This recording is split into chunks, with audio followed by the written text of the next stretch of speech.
Assalamu alaikum, bizning Sergek Jasha YouTube kanalının көрүүчүлөрү, урматтуу жылкы сүйүүчүлөр. Бүгүн биз Жалдын, Ноғат районуна караштуу Жалдын Баглан деген айылына келдик туугандар. Багланда бир жакшы жылкыны тартканы келдик туугандар. Бул жылкы ушул жердеги Манас деген саяпкердики туугандар. Манас, бул жылкы жөнүндө айтсаң, каяктан келген? Бир маалыматтарын бер, улактары кандай? Тагы түбү Баткен жактан келди. Баткен жактан. Улагыга жооп. Улагына жооп. Жашы 8 жашар. 8 жаш. Арканы аткен. Только аркада жүргөн болот. Айыгы жок. Айыгы жок. Тиштебейт, теппейт. Такалаганга жоош. Такага совсем жоош. Иши бар экен, бар жокту кылат экен. Улагыга жооп негизи.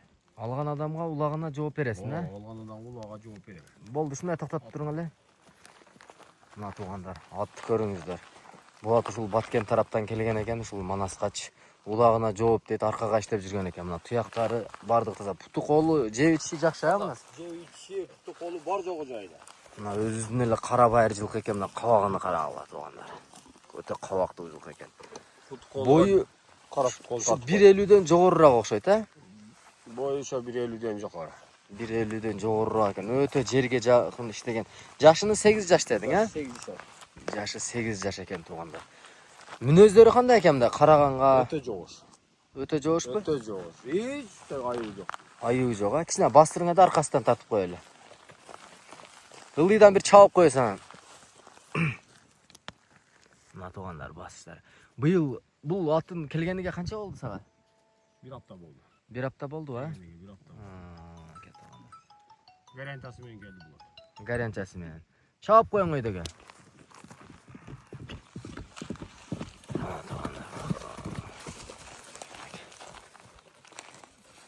Бар жогу жак. Тишини ачтырабы, бир тишини көрүп койсоң, кайтарып коюң. Отурушу жайда.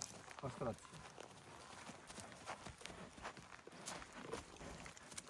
Мына туугандар, тиштери. Тишини ачып койгон. Ачтырбайт окшойт, а? Кайтын ачты. Ачтырбайт экен. Каралары турат туугандар. Сегесиде. Мына кабак каштары, путу колу. Дагы кандай өзгөчөлүктөрү бар экен бул аттын, Манас? Өзгөчөсү энди ошо улагы жакшы экен. Үйрүнү бирок билбейм мен. Үй ат болгондон кийин бул ат үйүргө жарайт да эми. Үйүргө жарайт, а? Эми үйүргө сезону бүттү да азыр. Азыр только улак. Улак аркага иштеп жүргөн экен дедиң, а? Дәрдил иштеп жүргөн экен аркада. Аркага, а? Аркага. Только Аттын арканы ат экен. аттын баасы канча, Манас? Аттын баасын жакын эле айтабыз. 250 000 сом бар. 250 000 сом кеми бар, а? Келип байланышып ушул Жал Багланга келип көрүп байланышып алыша берет. Телефон номерларында. Телефон номерди айт. 73 менен. 73 менен. 08 08 10 10 98. 98. Мен комдайтам. 53 менен. 53 менен. 08 08 10 10 98. 98. Ушул номерге байлансаңыздар, ушул Манас связда болот. Прямой полный бар. WhatsApp прямой полный бар. Келип көрүп алсаңыздар болот туугандар. Мына улак ат издегендер, чебер ат издегендер көрүңүздөр туугандар, мынакей. Ат жооп. Атка жооп деп жатат Манас.